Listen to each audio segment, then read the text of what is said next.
എന്തായാലും നമുക്കിനി കർണാടകയിലെ രാഷ്ട്രീയ നാടകങ്ങൾ എവിടം വരെ എത്തിയെന്നുള്ളത് അതെ അതാണ് അതിലേക്കാണ് നമ്മൾ വരുന്നത്. നമുക്ക് കൂടുതൽ വിവരങ്ങൾ നൽകാനായി ആദർശ് ചേരും. കർണാടകയിൽ DK ശിവകുമാർ മന്ത്രിസഭയുടെ സത്യപ്രതിജ്ഞ ഇന്ന്.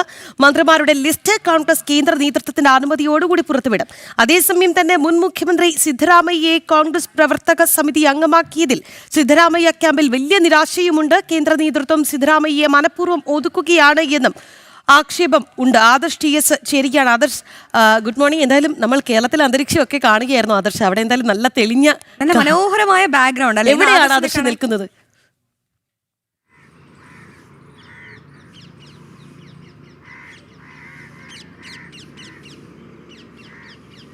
Good morning Rakhi, Aswathy. കർണാടകയിൽ DK ശിവകുമാർ മുഖ്യമന്ത്രിയായി ഇന്ന് സത്യപ്രതിജ്ഞ ചെയ്യും. ഏറ്റവും പ്രധാനപ്പെട്ട ഒരു കാര്യം ഇതുമായി ബന്ധപ്പെട്ടുള്ളത് സിദ്ധരാമയ്യ ക്യാമ്പ് കടുത്ത നിരാശയിലാണ്. കാരണം മുഖ്യമന്ത്രി സ്ഥാനം ഒഴിഞ്ഞ സിദ്ധരാമയ്യയ്ക്ക് കോൺഗ്രസ് നേതൃത്വം പ്രവർത്തക സമിതിയിൽ മാത്രമാണ് അംഗത്വം നൽകിയിരിക്കുന്നത്. നേരത്തെ സിദ്ധരാമയ്യയെ ദേശീയ രാഷ്ട്രീയത്തിലേക്ക് കൊണ്ടുവരുന്നു, അദ്ദേഹത്തിന് കോൺഗ്രസിൻ്റെ സുപ്രധാനമായ ഒരു പദവി നൽകും തുടങ്ങിയ റിപ്പോർട്ടുകൾ ഉണ്ടായിരുന്നു. എന്നാൽ സിദ്ധരാമയ്യ തന്നെ അന്ന് ഇത്തരം ചർച്ചകളോട് മുഖം തിരിഞ്ഞു നിൽക്കുന്ന ഒരു സമീപനമാണ് സ്വീകരിച്ചത്. തനിക്ക് ദേശീയ രാഷ്ട്രീയത്തിലേക്ക് വരുന്നതിന് താല്പര്യമില്ല എന്നുള്ള ഒരു നിലപാട് സിദ്ധരാമയ്യ സ്വീകരിച്ചിരുന്നു. കാരണം അദ്ദേഹത്തിന് കർണാടകയിൽ തന്നെ കൂടുതൽ കരുത്തുള്ള പദവികൾ വേണം എന്നുള്ള ഒരു നിലപാടുണ്ടായിരുന്നു. എന്നാൽ ഇപ്പോൾ കോൺഗ്രസ് അദ്ദേഹത്തെ പ്രവർത്തക സമിതി അംഗമാക്കുന്നതിനുള്ള തീരുമാനമാണ് എടുത്തിരിക്കുന്നത്. എന്തായാലും നിലവിൽ സിദ്ധരാമയ്യ ക്യാമ്പ് കടുത്ത നിരാശയിലാണ്. അവർ മറ്റു ചില ആവശ്യങ്ങൾ കൂടി ഹൈക്കമാൻഡിൻ്റെ മുമ്പാകെ വെച്ചിരുന്നു. അത് സംബന്ധിച്ചുള്ള പ്രഖ്യാപനവും ഉടനെ ഹൈക്കമാൻഡിൻ്റെ ഭാഗത്തു നിന്ന് ഉണ്ടാകണം എന്നാണ് സിദ്ധരാമയ്യ ക്യാമ്പിൻ്റെ നിലപാട്. ഏറ്റവും പ്രധാനപ്പെട്ട കാര്യമെന്ന് പറയുന്നത് സർക്കാർ പാർട്ടി ഏകോപനത്തിനുള്ള കോർ കമ്മിറ്റിയുടെ ചെയർമാനായി സിദ്ധരാമയ്യയെ പ്രഖ്യാപിക്കുക, ഒപ്പം തന്നെ ഈ മന്ത്രിസഭയിൽ സിദ്ധരാമയ്യ ക്യാമ്പിന് അതുമല്ലെങ്കിൽ സിദ്ധരാമയ്യയുടെ അടുപ്പം പുലർത്തുന്നവർക്ക് കൂടുതൽ പദവികൾ നൽകുക, ഉപമുഖ്യമന്ത്രി സ്ഥാനം അടക്കമുള്ള ആവശ്യങ്ങൾ നേരത്തെ സിദ്ധരാമയ്യ ക്യാമ്പ് മുന്നോട്ട് വച്ചിരുന്നു. പ്രധാനമായിട്ടും മല്ലികാർജുൻ ഖാർഗെയുടെ മകനെയും സിദ്ധരാമയ്യയുടെ മകനെയും ഉപമുഖ്യമന്ത്രിമാരായിട്ട് പരിഗണിക്കുന്നു എന്നുള്ള ചില റിപ്പോർട്ടുകൾ പുറത്തു വന്നിരുന്നു. എന്നാൽ ഇതിലൊന്നും പ്രതികരണത്തിന് നിയുക്ത മുഖ്യമന്ത്രി DK ശിവകുമാർ തയ്യാറായിട്ടില്ല. ശിവകുമാർ പറയുന്നത് മന്ത്രിമാരടക്കമുള്ള കാര്യങ്ങളിൽ തീരുമാനമെടുക്കുന്നത് ഹൈക്കമാൻഡ് ആണ് എന്നുള്ളതാണ്. എന്തായാലും നിലവിൽ കർണാടക കോൺഗ്രസിനെ സംബന്ധിച്ചിടത്തോളം DK ശിവകുമാർ മുഖ്യമന്ത്രിയാകുമ്പോഴും പാർട്ടിക്കുള്ളിൽ ഭിന്നത കൂടുതൽ രൂക്ഷമാവുകയാണ്. കാരണം സിദ്ധരാമയ്യ മുഖ്യമന്ത്രിയായിരുന്ന കാലത്ത് ഈ സിദ്ധരാമയ്യയും ശിവകുമാറും തമ്മിലുള്ള ചില അസ്വാരസ്യങ്ങൾ ഉടലെടുത്തത് പലപ്പോഴും കർണാടകയിൽ ഭരണസ്തംഭനമാണ് നടക്കുന്നതെന്നുള്ള BJP വിമർശനത്തിന് കാരണമായിരുന്നു.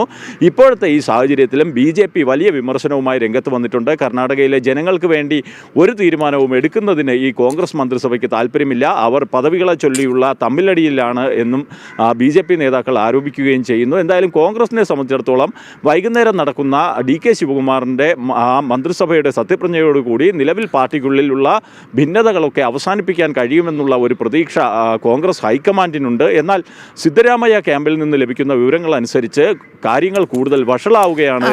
അതായത് ഈ മണിക്കൂറിൽ പോലും ആരൊക്കെയാണ് മന്ത്രിസഭയിൽ ഇടം പിടിക്കുക എന്ന കാര്യത്തിൽ വ്യക്തത ഇല്ല എന്നുള്ളതല്ലേ? അതായത് ഈ ഇവരുടെ കസേര കളിക്ക് ഇനിയും ഒരു അവസാനമായിട്ടില്ല.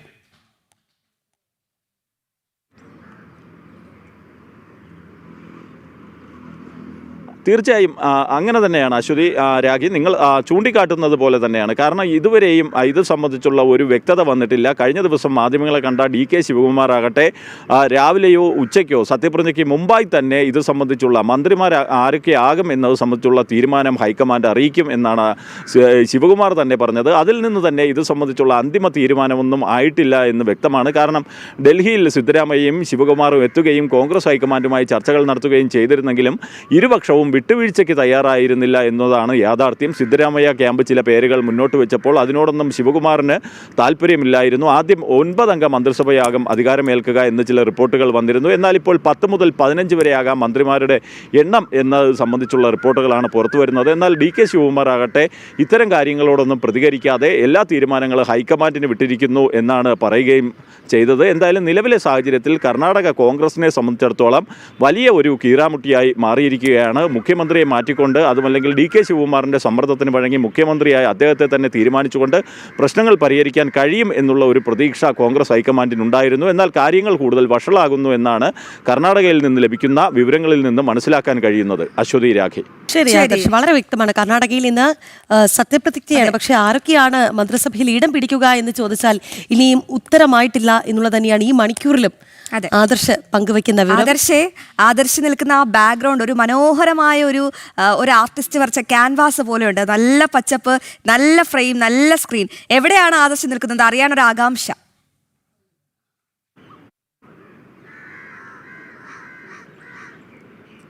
ഇതിപ്പോൾ നമ്മുടെ ഇന്ത്യ ഗേറ്റിന് സമീപത്താണ്. നല്ല ഫ്രെയിം വെച്ചത് നമ്മുടെ ക്യാമറാമാൻ ഉണ്ണി K. വാര്യറാണ്. എന്തായാലും നിങ്ങൾ പറഞ്ഞ ആ വാക്കുകൾ ഞാൻ ഉണ്ണിയുമായിട്ട് പങ്കുവയ്ക്കാം. ഉണ്ണിക്കൊരു അഭിനന്ദനം കൂടി അറിയിക്കുകയാണ്. ആദർശം നന്നായിട്ടുണ്ട്. ഫ്രെയിം മാത്രമല്ല, നമ്മുടെ റിപ്പോർട്ടറും അടിപൊളിയാണ്.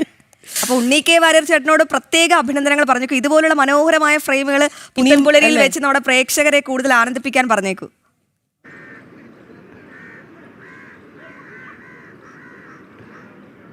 ഓക്കെ, യെസ്, ശരി. എന്തായാലും നമ്മുടെ ആദർശം ഒപ്പം തന്നെ നമ്മുടെ ക്യാമറമാൻ ഉണ്ണി K. വാര്യനുമായിരുന്നു നമുക്കൊപ്പം ചേർന്നത്. എന്തായാലും ഈ കർണാടകയിലെ രാഷ്ട്രീയ പ്രതിസന്ധി അല്ലെങ്കിൽ നാടകം, കർണാടകത്തിന് ഒരു അവസാനവും ഇല്ല എന്നുള്ളതാണ്. കാരണം കോൺഗ്രസ് ആണല്ലോ അതിനൊരു അവസരം നമ്മൾ പ്രതീക്ഷിക്കേണ്ടതില്ല എന്നുള്ളതാണ്. നമ്മൾ രാഷ്ട്രീയം പഠിക്കുമ്പോൾ ഈ കേരളവും കർണാടകയും ഒരുമിച്ചാണ് അവിടുത്തെ കോൺഗ്രസ് രാഷ്ട്രീയം പഠിക്കുന്നത്. അതാകുമ്പോൾ നമുക്ക് വളരെ എളുപ്പമാണ്. ഒരുപാട് സിമിലാരിറ്റീസ് ഉണ്ട്. ആളുകളെ മാത്രം മാറ്റി ഒന്ന് പ്ലേസ് ചെയ്താൽ മതി.